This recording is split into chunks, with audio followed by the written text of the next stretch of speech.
Nizamabad Congress MP అభ్యర్థి జీవన్ రెడ్డి ఓ మహిళపై చేసుకున్నారు. నిజామాబాద్ జిల్లా ఆర్మూరు మండలం గోవిందపేట్, చేపూరు, పీప్రి గ్రామాల్లో ప్రచారంలో ఘటన చోటు చేసుకుంది. ఎన్నికల ప్రచారంలో భాగంగా స్థానిక కాంగ్రెస్ నేత వినయ్ రెడ్డితో కలిసి జీవన్ రెడ్డి ఆర్మూరులోని పలు గ్రామాల్లో పర్యటించారు. ఈ సందర్భంగా ఉపాధి హామీ కూలీలు పనిచేస్తున్న చోట కూడా ప్రచారం చేశారు. అక్కడ ఉపాధి హామీ పనులకు వచ్చిన ఒక మహిళ గడిచిన అసెంబ్లీ ఎన్నికలలో కాంగ్రెస్ కు ఓటు వేశానని, కానీ తనకు పెన్షన్ రావడం లేదని వాపోయింది. ఎవరికి ఓటు వేశావు అని ఆ మహిళను జీవన్ రెడ్డి ప్రశ్నించారు.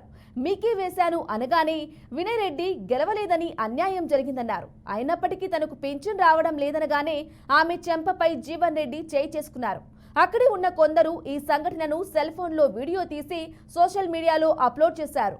ఇప్పుడు జీవన్ రెడ్డి వ్యవహార శైలిపై వివాదం నెలకొంది. మహిళ అని చూడకుండా జీవన్ రెడ్డి చేసుకున్నాడని సోషల్ మీడియా వేదికగా కామెంట్లు చేస్తున్నారు.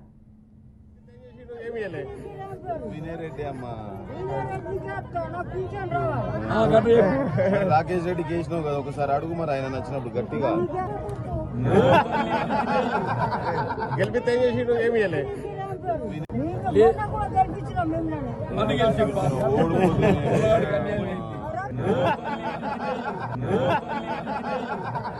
గెలిపితే ఏం చేసిండు? ఏమి వినయ్ రెడ్డి అమ్మ.